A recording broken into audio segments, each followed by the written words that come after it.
होली आई, रंगों की कहानी। क्या आपने कभी सोचा है होली क्यों मनाई जाती है या होलिका दहन क्यों किया जाता है? तो चलो मैं बताती हूँ एक कहानी।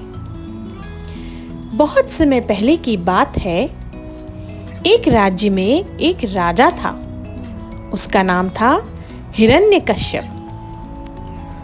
उसे ब्रह्मा जी से एक ऐसा वरदान मिला था कि वह न दिन में मर सकता है और न रात में, न घर के अंदर और न बाहर। अब बताओ, ऐसा वरदान अगर किसे मिले तो वो कैसा बन जाएगा? जी हाँ, बहुत घमंडी। उसने ऐलान कर दिया, भगवान को अब कोई नहीं पूजेगा, सब लोग मुझे ही पूजेंगे।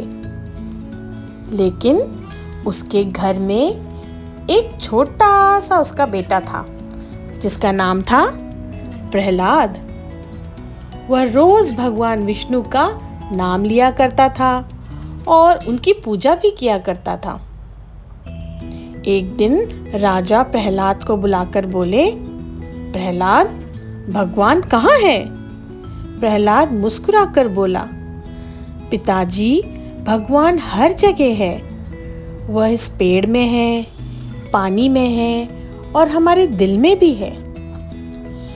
ये सुनकर हिरण्यकश्यप को बहुत गुस्सा आ गया और उसने कहा, अगर तूने भगवान का नाम दोबारा लिया तो तुझे बहुत सजा दी जाएगी। पर प्रहलाद वो कहाँ मानने वाला था। उसने अपनी पूजा जारी रखी।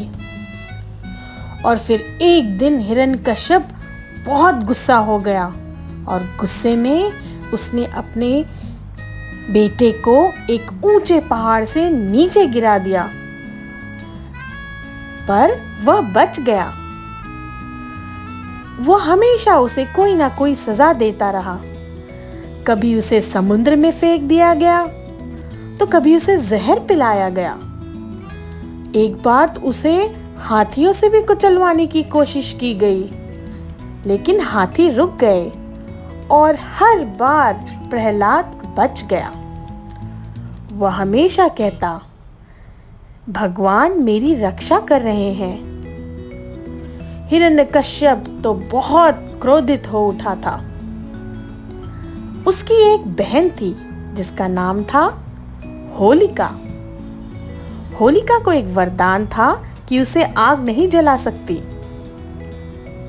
एक दिन हिरण्यकश्यप अपनी बहन को बुलाया और कहा, होलिका, तुम प्रहलाद को अपने गोद में लेकर बैठ जाओ। मैं आग जलवा दूंगा और इससे वह मर जाएगा और मेरी सारी मुश्किलें खत्म हो जाएंगी। होलिका मान गई। शाम हुई, बड़ी आग जलाई गई। सारे लोग उसे देखकर कांप रहे थे। होलिका आग में बैठी, प्रहलाद उसके गोद में बैठा था, पर वह घबराया नहीं। उसने अपनी आंखें बंद की और भगवान को याद करने लगा। और थोड़ी देर बाद बहुत तेज हवा चलने लगी। लोगों ने देखा, अरे ये क्या? होलिका तो उस आग में जल गई और प्रहलाद बच गया। सब ने देखा कि घमंड हार गया और भक्ति की, सच्चाई की जीत हुई। इसी वजह से अगले दिन लोग बहुत खुश थे और उन्होंने कहा, चलो इस जीत को रंगों से मनाते हैं। उन्होंने एक दूसरे को रंग लगाया और गले मिले और बोले, बुरा न मानो, होली है। तभी से ही रात को होलिका दहन और अगली सुबह रंगों की होली मनाई जाती है। तो इस कहानी से हमें यह शिक्षा मिलती है कि होली सिर्फ रंगों का त्योहार नहीं है, यह अच्छाई की जीत है और बुराई के अंत की कहानी है।